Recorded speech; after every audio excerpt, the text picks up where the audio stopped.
एक कहानी है जो सबको सुनानी है, जलने वालों की तो रूह भी जलानी है। और ट्रिम्फ ऑफ सर्जरी, जिसका मतलब होता है एक सर्जरी की जीत हुई। आखिर किसका सर्जरी हुआ? एक कुत्ते का सर्जरी हुआ। आखिर उसका सर्जरी क्यों हुआ, कैसे हुआ, ये सब चीज हम स्टोरी में जानेंगे, तो वीडियो को ध्यान से पूरे एंड तक अच्छे से देखना। स्टोरी में 3 मेन कैरेक्टर है। सबसे पहला एक कुत्ता जिसका नाम ट्रिकी है, दूसरा उसकी मालकिन जिसका नाम मिसेस पंफ्रे है, और तीसरा कैरेक्टर जो है ना वो एक डॉक्टर है, बेसिकली सर्जन है, कुत्तों लोगों का या फिर मतलब जानवरों का डॉक्टर सर्जन है, जिनका नाम है डॉक्टर हैरियट। एक दिन डॉक्टर हैरियट अपने कार से कहीं जा रहे होते हैं, तभी उन्हें रास्ते में ट्रिकी मतलब वो डॉग दिखाई देता है जो कि अपने मालकिन के साथ खड़ा था। हेलो, मैं हूं डॉक्टर हैरियट। जब मैं ट्रिकी को देखता हूं ना तो मैं बहुत ज्यादा शॉक हो जाता हूं, क्योंकि ट्रिकी बिल्कुल एक ब्लॉटेड सॉसेज की तरह दिख रहा था। मतलब वो बहुत ज्यादा मोटा हो गया था, उसके चारों पैर चारों डायरेक्शन में फैले हुए थे, उसके जो आंख थे ना वो बहुत ज्यादा रेड हो गए थे। ऐसा लग रहा था कि उसके आंखों में पूरा रेड ब्लड भरा हुआ हो। ट्रिकी यानी उस डॉग का जो टंग था ना वो बाहर निकला हुआ था और उसके आंखों से बार बार लगातार पानी गिरे जा रहे थे। हेलो, मैं हूं मिसेस पंफ्रे। डॉक्टर हैरियट, देखिए ट्रिकी कितना वीक लग रहा है। ऐसा लग रहा है जैसे इसके अंदर एनर्जी बची ही नहीं है। मुझे तो लगता है ट्रिकी मैल न्यूट्रिशन का शिकार हो गया है, इसलिए मैं ट्रिकी को एक्स्ट्रा फूड भी देने लगी हूँ। ज्यादा कुछ नहीं, बस मैं एक्स्ट्रा में से मैल्ट दे देती हूँ, अ बाउल ऑफ हॉर्लिक्स हर रात को दे देती हूँ, और कॉड लिवर ऑयल दे देती हूँ, बस रोज। अच्छा, और जो मैंने आपको इसे स्वीट्स देने से मना किया था, क्या आपने स्वीट्स देना बंद किया? ओह हाँ, मैंने बंद तो किया था, लेकिन ट्रिकी को चॉकलेट और क्रीम केक्स बहुत ज्यादा पसंद है। ऊपर से ये काफी वीक भी लग रहा था ना, इसलिए मैं वापस देने लगी। तो आखिर मुझे अब समझ में आ रहा है कि प्रॉब्लम क्या है। प्रॉब्लम ये है कि जो ट्रिकी है ना वो बहुत ज्यादा लालची है, मतलब बहुत ज्यादा ग्रीडी है। तुम ट्रिकी को कितना भी खाना लाके दे दो, वो सब कुछ खा जाएगा, वो किसी भी खाना को रिफ्यूज नहीं करेगा। मिसेस पंफ्रे, मैंने आपको कहा था कि ट्रिकी को डेली एक्सरसाइज कराने, क्या आप ट्रिकी को डेली एक्सरसाइज करवा रही है? जैसा कि आप देख ही सकते हैं, मैं इसे रोज वॉक पे तो ले ही जाती हूँ। हालांकि मेरा जो गार्डनर हॉटकिन है ना, जो पहले रिंग फेंक कर ट्रिकी को खिलाया करता था, उसे अभी लंबागो हो गया है। लंबागो कोई बीमारी नहीं है, बेसिकली उसके मसल और जॉइंट्स में पेन है, तो इसलिए वो आजकल इसे रिंग फेंक कर नहीं खिला पा रहा है, इसलिए इसका फिजिकल एक्टिविटी आजकल थोड़ा कम हो गया है। मिसेस पंफ्रे सुनिए, जो ट्रिकी है वो बहुत ज्यादा सीरियस कंडीशन में है, तो अगर आपने अब इसे खाना देना कम नहीं किया और डेली एक्सरसाइज नहीं करवाया, तो जो ट्रिकी है वो बहुत ज्यादा बीमार पड़ जाएगा और उसके बाद इसे ठीक करना बहुत ज्यादा मुश्किल हो जाएगा। So please harden your heart and follow strict diet. मुझे पता है आप सही कह रहे हैं, लेकिन मेरे लिए बहुत मुश्किल है। ठीक है, अब मैं यहाँ से जा रही हूँ। उस वक्त ट्रिकी ने ट्वीट कोट पहन के रखा था और उस ट्वीट कोट के नीचे ट्रिकी की फीलिंग्स दबी हुई थी।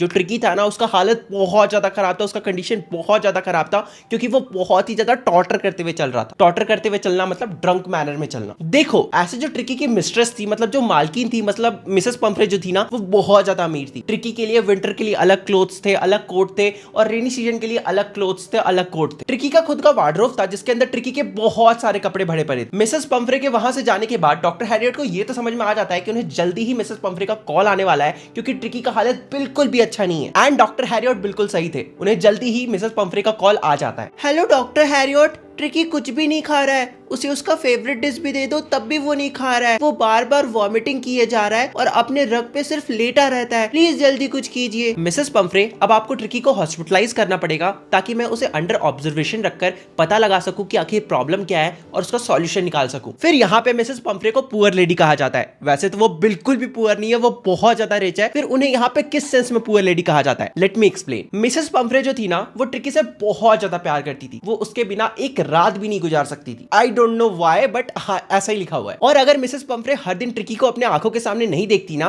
तो हो सकता है वो दर्द से मर भी जाती। यार ये कुछ ज्यादा ही हो रहा है। मुझे पता है ट्रिकी बहुत बीमार है, इसलिए मुझे ट्रिकी को हॉस्पिटलाइज करना ही होगा। फिर डॉक्टर हैरियट कार लेके मिसेस पंफ्रे के घर पहुंचते हैं। वहां पे ट्रिकी को एक ब्लैंकेट में रैप करके डॉक्टर हैरियट के कार के अंदर बैठाया जाता है। मिसेस पंफ्रे के घर में जितने भी नौकर चाकर स्टाफ थे ना, सभी जल्दी जल्दी ट्रिकी का सामान लाने में जुट जाते हैं। तुम जानना चाहोगे वो सारे सामान क्या थे? रुको मैं पढ़ के बताता हूँ। ट्रिकी के लिए डे बेड और नाइट बेड लाया जाता है, मतलब वो दिन में अलग बेड में सोता था और रात में अलग बेड में सोता था। ट्रिकी के लिए फेवरेट कुशन मतलब फेवरेट तकिया लाया जाता है। बहुत सारे खिलौने मतलब टॉयज और रबर रिंग भी लाया जाता है। बस इतना ही नहीं, ट्रिकी के लिए ब्रेकफास्ट बाउल, लंच बाउल और जो सपर बाउल मतलब रात का जो खाना होता है ना, वो जिस बाउल में खाता है उसे भी जल्दी से लाया जाता है और डॉक्टर हैरियट के कार में डाला जाता है। मतलब कि बेसिकली जो ट्रिकी था ना, वो 3 टाइम अलग अलग प्लेट में खाता था, मतलब अलग अलग बर्तनों में खाता था। और यहाँ पे मैं हूं जो हर बार एक ही थाली में खाता है, एक ही थाली में खाना पड़ता है, उसके बाद उसको धो के वापस वापस रखना पड़ता है और नेक्स्ट टाइम भी उसी थाली में खाना पड़ता है। और पिछले 1-2 साल से मैं उसी थाली में खा रहा हूँ। यार जिंदगी हो तो ट्रिकी जैसी हो, वरना झंड तो हमारी भी है। अब देखो डॉक्टर हैरियट को यहाँ पे समझ में आ जाता है कि उनके गाड़ी में इतना सारा सामान तो अटने नहीं वाला,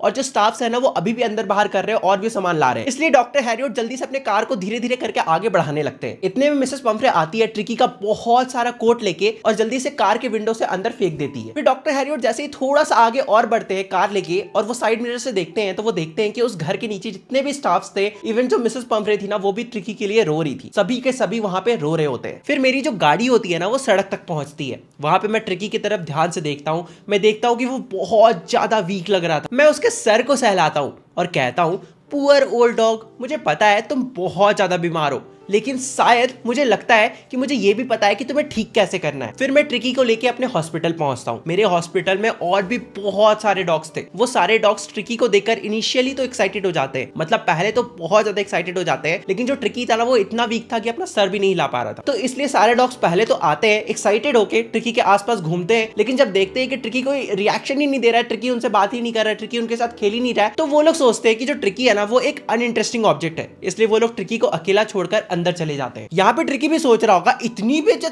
बेइज्जती तो मेरी पूरी जिंदगी में भी नहीं हुई। तुम लोग को पता भी है मेरी मालकिन कौन है। देखो जैसा कि तुम्हें पता है कि मिसेस पंफ्रे के घर में जो उनके स्टाफ्स होते हैं वो ट्रिकी के लिए बहुत सारा बेड लाते हैं, बहुत सारा बाउल लाते हैं खाने के लिए, लेकिन डॉक्टर हैरियट जो होते हैं ना वो धोखेबाजी कर देते हैं मिसेस पंफ्रे के साथ, क्योंकि ट्रिकी को वही सुलाया जाता है जहां पे दूसरे डॉग सब सो रहे होते हैं, जिस बेड में दूसरे डॉग सब सो रहे होते हैं। बस यही नहीं, ट्रिकी को अगले 2 दिन तक भूखे रखा जाता है, उसे बस पानी दिया जाता है। And guess what, third day चमत्कार हो जाता है। ट्रिकी अपने आसपास के सराउंडिंग में इंटरेस्ट दिखाने लगता है, दूसरे डॉग्स के साथ, अपने कुत्ते दोस्तों के साथ खेलना चाहता है। जैसे ही सभी डॉग्स का गेट ओपन किया जाता है सभी भाग कर जाते हैं, इवन ट्रिकी भी भाग के जाता है और अपने कुत्तों दोस्तों के साथ खेलना शुरू कर देता है। फिर थोड़ी ही देर बाद सारे डॉग्स का खाने का टाइम होता है। जितने भी डॉग्स होते हैं ना वो दौड़कर भाग के अपने खाने के पास जाते हैं, लेकिन जो ट्रिकी था वो तो था राजा बाबू। पहले 2 दिन तो वैसे भूखा रहा था, वो कुछ खाया नहीं था। इस बार उसे खाने का मन तो था, लेकिन वो फिर भी धीरे धीरे चल के जा रहा था, क्योंकि उसे लगा कि यार उसके लिए तो खाना रखा हुआ होगा ना, उसका खाना कौन खाएगा, वो तो एकदम रिच मालकिन के घर में रहता था। फिर जब तक ट्रिकी वहां पे पहुंचता है तब तक खाना खत्म हो चुका था। सिर्फ जो बाउल था ना वो बाउल खाली रखा हुआ था। तो जो ट्रिकी होता है वो बाउल को लिक करता है और वापस अपने रूम मतलब अपने बेड की तरफ निकल जाता है। तो इस पर ट्रिकी को तो समझ में आ जाता है कि लाइफ इज अ रेस, अगर उसे खाना चाहिए तो उसे दौड़ के जाना पड़ेगा और खाना को लेकर खाना पड़ेगा। इसलिए जैसे ही अगली बार खाना को परोसा जाता है, जो ट्रिकी होता है ना वो भी दूसरे डॉग्स के साथ दौड़ कर खाने की तरफ जाता है। दूसरे जितने भी डॉग्स थे उनसे लड़ भिड़ कर अपने खाना तक पहुंचता है और उसे खाता है। एंड फिर इसी पॉइंट से जो ट्रिकी होता है ना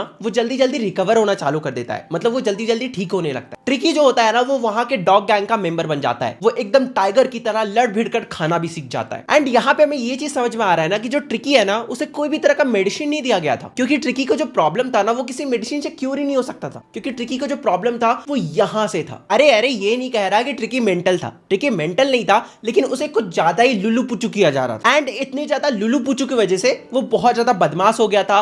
वो बहुत ज्यादा खाना खाने लगा था, वो कुछ भी खा लेता था, उसे जो भी दिया जाता था वो सब खा लेता था और उसके बाद वो बीमार पड़ गया था। मिसेस पंफ्रे मुझे डेली कॉल करके बहुत परेशान करती है। वो रोज पूछती है कि ट्रिकी का पिल्लो कवर चेंज हो रहा है या फिर नहीं, ट्रिकी को वेदर के अकॉर्डिंग ड्रेस या फिर उसका जो कोट है वो पहनाया जा रहा है या नहीं, वगैरह वगैरह बहुत सारे क्वेश्चन। मैं तो उन्हें बस इतना ही कहता हूं कि ट्रिकी आउट ऑफ डेंजर है और जल्दी जल्दी रिकवर हो रहा है। हालांकि अगर मैं सच कहूं ना तो मैं ट्रिकी को एज अ गेस्ट रखकर बिल्कुल भी परेशान नहीं हूं। एक पल के लिए तो मेरे दिमाग में आता है कि क्यों ना ट्रिकी को परमानेंट गेस्ट बना लिया जाए। तुम्हें पता है क्यों? क्योंकि जो ट्रिकी की मालकिन है मिसेस पंफ्रे है, वो ट्रिकी के लिए रोज ढेर सारे अंडे भिजवाती थी। चलो अंडा तक तो ठीक है, बहुत सारे लोग अपने डॉग से बहुत प्यार करते हैं तो बहुत सारी चीजें भिजवाते हैं, अंडा चिकन वगैरह वगैरह, लेकिन साथ ही साथ वो वाइन और ब्रांडी भी भिजवाती थी अपने डॉग के लिए, मतलब ट्रिकी के लिए, जो कि मैं ट्रिकी को तो नहीं देता था बट हाँ हमारी डेली पार्टी हो जाती थी। यार सच कह रहा हूँ, जिंदगी हो तो ट्रिकी जैसी हो। जितने भी ऑडियंस मेरा वीडियो देख रहे हैं यार सच बता रहा, तुम्हें तुम्हारे जो पेरेंट्स है वो ट्रिकी के आधा भी प्रिविलेज देते हैं या फिर नहीं देते? मुझे तो डाउट हो रहा है, मुझे नहीं मिलती इतनी प्रिविलेज। 2 वीक तक सब कुछ ऐसा ही चलता है। उसके बाद जो ट्रिकी होता है वो कंप्लीटली रिकवर हो चुका रहता है। तो इसलिए मैं मिसेस पंफ्रे को कॉल करता हूं और कहता हूं कि आपका ट्रिकी ठीक हो चुका है, तो अब आप इसे आकर ले जा सकती है। कॉल करने के कुछ ही मिनट के अंदर डॉक्टर हैरियट के क्लिनिक के सामने 30 फीट की लंबी सी ब्लैक कलर की गाड़ी आके खड़ी होती है। बेसिकली तुमने लैमोजिन देखी है ना, बिल्कुल वही समझ लो। उस कार से मिसेस पंफ्रे उतरती है। जो ट्रिकी होता है वो अपनी मिस्ट्रेस को देख के, अपनी मालकिन को देख के बहुत ज्यादा खुश हो जाता है और दौड़ के उनके ऊपर आके चढ़ जाता है। पहले तो मिसेस पंफ्रे के ऊपर बाक करता है, मतलब भौं-भौं करता है, और उसके बाद उनके फेस को लिक करने लगता है, मतलब बेसिकली चाटने लगता है। लगता है। डॉक्टर हैरियट उस बड़ी सी लंबी सी 30 फीट की जो गाड़ी होती है ना, उस गाड़ी का जो ड्राइवर होता है उसका हेल्प करते हैं ताकि वो सारा सामान, जो ट्रिकी का सारा सामान है, उसे गाड़ी के अंदर लोड किया जा सके। और उसके बाद जब कार स्टार्ट होता है, जो ट्रिकी होता है वो अपनी मालकिन, अपनी मिस्ट्रेस के साथ वापस घर जा रहा होता है। उस वक्त जो मिसेस पंफ्रे होती है ना, उनके आंखों में खुशी के आंसू होते हैं। वो डॉक्टर हैरियट की तरफ देखती है और कहती है, oh mister Harriet, how can I ever thank you. And इस तरह से जो तुम्हारा चैप्टर होता है ये खत्म होता है। आई होप सो तुम्हें इस चैप्टर का एक्सप्लेनेशन अच्छा लगा हो। अगर अच्छा लगा तो इस वीडियो को जरूर शेयर करना, वरना इस वीडियो को रीच नहीं मिलेगी और ऐसी वीडियोस में आगे फ्यूचर में नहीं बना पाऊंगा। और हाँ, रिलेटेड टू गॉड का भी ऐसा ही एक्सप्लेनेशन मस्त सा वीडियो आ चुका है जो तुम्हें मेरे चैनल में मिल जाएगा। अगर नहीं मिलता है तो मेरे डिस्क्रिप्शन चेक कर लेना, वहां पे भी तुम्हें मिल जाएगा, कमेंट सेक्शन में मिल जाएगा। ठीक है, तो तुम लोग से मिलते हैं अगले वीडियो में, तब तक के लिए बाय बाय।